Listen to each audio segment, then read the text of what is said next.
So the Sexual Assault Center started in 1978, so 42 years ago here in Nashville, and it started as a rape crisis hotline. So interestingly, two Vanderbilt Divinity students were doing a thesis, and they decided that there was a need in our community to provide services to rape survivors, so they created this hotline.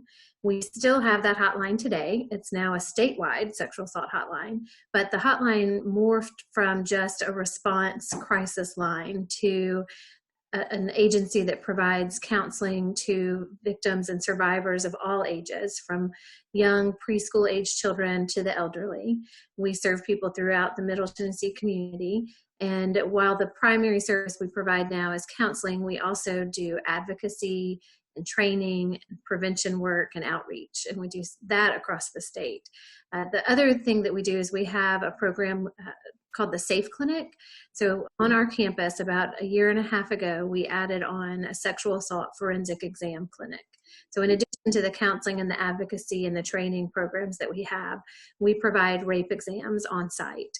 It's the first non-hospital setting in Middle Tennessee to provide exams, because for decades, if someone in our community has been raped, they have to go to a hospital emergency room. And there's only been one hospital in our city where you could go to get an exam. So you had to know which hospital to go to. You had to be willing to go sit in an ER.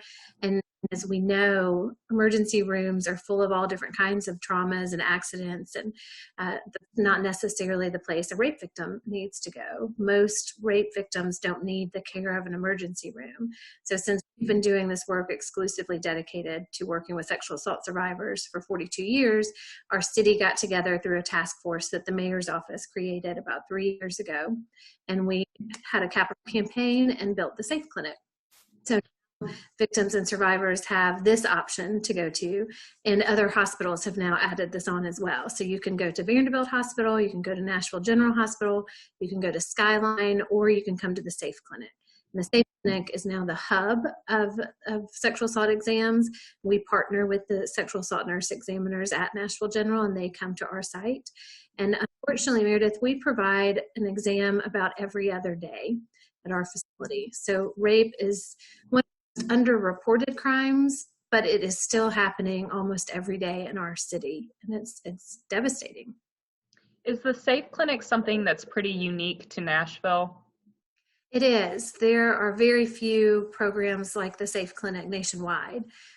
Many cities have places, have special places within hospitals for victims to go to get an exam, but the Safe Clinic is very unique to our community, and it's become a national model for excellence. So we have cities across the nation who've reached out to us and try to replicate what it is that we've done. So we're very proud of what we've created, and we couldn't have done it without collaboration and partnerships with law enforcement, with the district attorney's office, with our kids, with the Family Safety Center, with the mayor's office, and especially with the hospitals, Nashville General in particular. So it really took the full city coming together to create this very special place. And nobody deserves to be raped, but the least we can do is provide a trauma-informed, victim-centered, compassionate, and caring place for victims to come if they have experienced it. And that's what the Safe Clinic is. And you mentioned that in Nashville, you guys are receiving reports, every other day. So can you expand a little bit upon the need here in Nashville, or even, across the state? Sure. So it's interesting that with the Safer at Home directive that we're under right now, sexual assault has not increased the way domestic violence has. We're not seeing an increase right now of people coming into the Safe Clinic in particular, but our counseling services are continuing to be in great demand. So we have people calling in daily, new clients and consistent clients who've been coming for quite some time. So we're doing everything remotely now and providing telehealth services to anyone who needs them. 1 in 4 girls and 1 in 6 boys will be sexually abused before they turn 18. And 1 in 6 women and 1 in 71 men experience sexual assault at some point in their lifetime. Those are nationwide statistics, but they hold true in our community as well. So this is a very prevalent issue that still exists today. And We work with about 1,200 people a year throughout the Middle Tennessee community who've been sexually assaulted. And we know that this is an underreported crime. So some days I think we're barely scratching the surface. And it takes conversations like this. It takes members of the community being willing to have conversations like this to put it to this crime, and to encourage and empower more people to come forward. The more we talk about this, the more likely someone who experienced this several years ago is able to say, I'm not alone, and I'm not the only person that this has happened to, and that there is a place to get help. We really want to make sure that people know that we believe you, we support you. Nobody deserves to have this happen, and we're here for you. Those are the primary messages that you're going to get when you come to the Sexual Assault Center, and everything is done at your own pace. There is not a one-size-fits-all model for recovering and healing from sexual abuse. We have a staff of 47 people, and we're really going to do everything we can to take care of each individual. How have you guys had to adjust during this time to continue to meet that need? The main thing we've had to do during the pandemic is to transition to remote services. The Safe Clinic is obviously still open because that's not something we can do remotely. We did unfortunately have to close the Safe Clinic for 3 weeks because we did not have the personal protection equipment that was needed to keep everybody safe, but we're back open, and we have been since April 13th. But the rest of our services are offered remotely. So our team of clinical therapists provide therapy sessions through Zoom, through a confidential Zoom platform, or through phone sessions. And our advocates do the same thing. So survivors, victims, and their family members continue to get the exact same services. It's just not in person. And while that's not ideal and it's not the best way to do this work, it is a consistent way to continue to have the support and to get the connection with therapists and advocates. And we're staying connected with our partners in the same way, so that if someone needs assistance with rent or with filing a police report or a report of child sexual abuse, those are the things that we're going to continue to stick with you on and figure out the remote ways to do all of that work right now. And our prevention and training and outreach services are continuing to happen remotely as well. So a whole lot of webinars. We, like many other businesses and other organizations across our community, have thrown ourselves into learning how to do things virtually. And I've been very impressed with the resiliency of our staff and those we serve, that everyone has adapted to this new way of functioning. We're ready to get back to a place where we can do it in person again, because you can't replace that connection. But we're very glad that we're still able to offer the service. Rachel, tell me a little bit about how can we help? How can the community get involved during this time? Great question. So, Meredith, we know that everybody is not safer at home. While we are not seeing an increase in sexual assault survivors coming into the Safe Clinic right now, we fully expect that once the Safer at Home directive ends, once we are all able to be more connected, that we're going to see a significant increase, a surge in people needing these services, because a lot of people are not safer at home, as I said, particularly children who might be living in an abusive home or living with their sexual offender or the sexual perpetrator. So one of the things that people can do to help and to get involved is to just be on the lookout. If you ever have any concerns, or you're worried about someone who might not be safe, if you're worried about a child, feel free to call the Department of Children's Services. They're there to help all of us respond to these issues. And anybody can make a call in a good faith gesture, and it's not there's no penalty for calling if it wasn't true or if it didn't happen. So just being aware that these issues exist is a big thing. Connecting with us on Facebook would be something that would be great to do right now.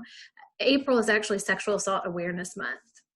And one of the things that is really most important in preventing this crime is being able to raise awareness about it.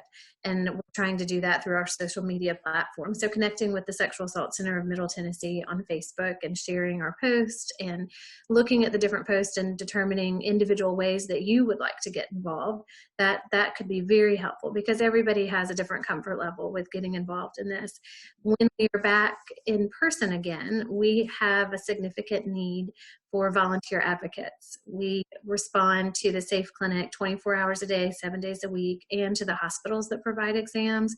And we do that through the support of not only our staff, but volunteers who we train to go into the hospitals and the Safe Clinic to be a support person. person to somebody as they're going through this process. So if anybody is interested in direct volunteer experience, that's something that we would love to have more people get involved in. And you can find that information on our website. It's www.sacenter.org. And there's a volunteer section with the volunteer application and information. And we would love more people to get involved with us. And then one of the most important things too is just being able to continue this conversation. Like I said earlier, if you're a parent, being able to feel comfortable talking to your children about body safety. If we could start thinking about body safety and sexual abuse prevention the way we think about other forms of safety, we don't have many concerns talking to our children about looking both ways before they cross the street, or talking about stranger danger or fire safety, learning how to stop, drop, and roll. But when it comes to sexual abuse safety and body safety, we pause because it's not as comfortable as those other conversations, yet it's more prevalent. So we really want to empower parents to have those conversations with their children, to talk about healthy relationships and consent and respect. It's not as scary and intimidating as it sounds once you start those conversations. But we have a lot of resources within our staff. So if anybody wants more information about how to more comfortably have those conversations, we're here for that support.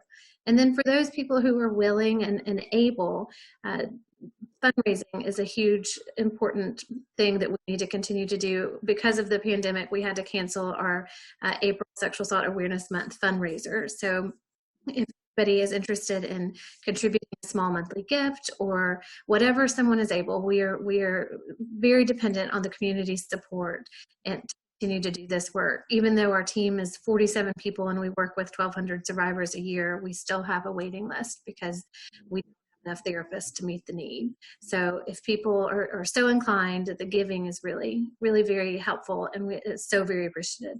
So those are some of the things that could be very helpful to us. Absolutely. So many great ways to get plugged in. Good. And you mentioned that a lot of these cases go unreported, but we should also, one way to do our part is to just be on the lookout. Are there any, signs that you should be on the lookout for, or any tips that you could tell us about for people that, maybe have a friend that might be impacted, or a family member, just to ensure that they don't feel so alone? Right. Great question. So one of the things that we talk a lot about at our agency is not being afraid to ask the question. So a lot of times survivors are waiting for a safe time to tell, a safe time to disclose, and a safe person to disclose to. So if someone knows that you are comfortable having this conversation, then they're more likely to disclose. So just being able to comfortably talk about the prevalence of sexual assault, or bringing up that you heard that 1 in 4 girls and 1 in 6 boys experience this, and asking questions. If this is ever anything that you've experienced, I'm here. I can support you, or I can connect you to resources that could be helpful. But some of the signs and symptoms to look out for are major changes in behavior. So for children and teenagers in particular, and even sometimes adults, once something like sexual trauma happens, there is often a withdrawal from the social interactions that they once had, or the extracurricular activities that they participated in, certain places or certain people. So if there are sudden changes in behavior, like if a child started saying, I don't want to go to Uncle Joe's house anymore, being able to ask questions and not just say, well, you have to, or why not, but being able to ask more questions about, did anything happen at Uncle Joe's that made you feel uncomfortable? We don't ever want to put words into somebody's mouth, but open-ended questions, and remembering that the most important things we can do as responders, as human beings, as individuals listening to someone's story, is that it's not our job to investigate. That is the law enforcement's job. That's detectives and district attorneys' offices. They have that role to play. But if we remember that the most important thing that people need, the best prognosis for healing after experiencing sexual assault, is being believed and supported. So those are some of the biggest takeaways that we want everybody in the community to know, that if you're worried this has happened to somebody that you love, knowing that there are resources out there, knowing that we have a 24-hour crisis line that you can mention to somebody. If you search sexual assault in Nashville, our website and all of our information will come up. But being able to share those resources, but also just being able to say, I'm here for you, I believe you, I'll help you get help. Those words can be so powerful. A lot of times survivors disclose multiple times until they find somebody who's willing to support them and listen to them. So just being able to hear those words and being able to be supportive in the moment, that would be an amazing gift that you could give someone who's experienced this trauma. Absolutely. Just a non-judgmental listening ear. Exactly. Yes. Well, Rachel, give us one more time that website, where people need to go to learn more, whether it's to be a volunteer or to direct someone they love to resources. Where do they go?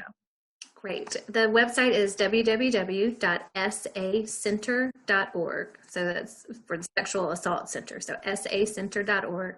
And our Facebook is Sexual Assault Center of Middle Tennessee. So those are the two main places that you can find us and find all the information that you need. Wonderful. Rachel, thank you so much for joining me today, and thank you for powering the good in our community. Thank you so much. Appreciate this time.